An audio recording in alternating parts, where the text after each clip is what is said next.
Hello, my name is Joe.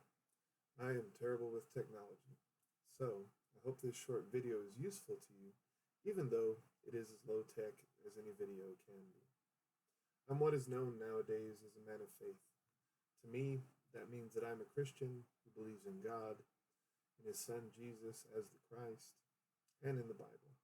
If you do not believe in God, or if you see God in human terms, having no interest in viewing yourself from God's perspective, you may not get much out of this or really any video that I make and publish for the purpose of doing exactly that, exposing humanity from the perspective of God.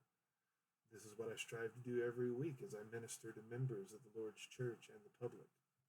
For such like us, this perspective is met with enthusiasm because we place our faith in God and not in human perspective. Of late, even this has become difficult for many because of the discovery of the coronavirus and of COVID 19. I have heard, for example, church buildings are closing their doors, effectively ending their assemblies until this virus comes under control. This action appears to be something many of faith are willing to do for weeks or months, depending on how effective and far reaching the countermeasure of social distancing is deemed properly effective to help flatten the curve of the spread of the disease. I believe in frequently washing your hands and face, covering your coughs and sneezes, cleaning all surface areas such as doorknobs and so forth to keep life as, well, disinfected as possible. When I was a boy, such things were taught as good manners.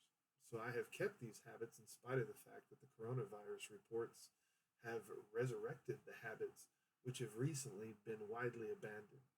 People have coughed and sneezed in my direction or right in my face directly over the last couple of decades. I guess my boyhood manners instruction has been greatly overlooked by subsequent generations, unfortunately. Nevertheless, I have no idea why social distancing has caused people of faith to be content closing the places of their assemblies, especially when such assemblies could responsibly be treated in a social distancing framework. 6 feet of space, no touching, keep the surfaces clean, wash your hands regularly, so forth and so on. How? Well, that would be up to the individual group assembling. But let's say I was a member of a 500 member church that assembled regularly to worship. If 6 feet of space was impossible for one assembly, I would recommend 3 or 4 or more smaller assemblies held on Sunday and assign which members could show up for which assembly. Yeah, that would make a minister's work a bit tougher. But what did we decide to be ministers for? Certainly not isolation. The fact is, if we really put our heads and hearts together as people of faith, we can come up with a solution much better than just stay home and don't worry about worshiping God as brothers and sisters in faith. When we read of the faithful assembling and evangelizing in the Bible, a threat to their freedom or their lives did not waver them even in the worst of circumstances. With this cloud of witnesses as our guide, dare we just cast away what God has commanded us to do through the Bible, which He has provided and preserved for us to have and apply to every situation in which we find ourselves?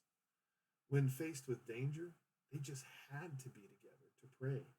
They just had to be together to praise God. They just had to be together to entreat and glorify Him. They just had to do it. It was not seen as a responsibility. It was not seen as a tradition, a personal duty, or anything like that. It was dependence on God and His power and might to deliver above all other things. Can we respect social distancing guidelines and assemble to praise and worship God? Encourage one another in the love of God? Yes, we can. The question is, do we want to? Do we all have the faith to have to do this in spite of anxious fear? I hope we do. Thanks for listening. May God help you, bless you, and keep you in his grace.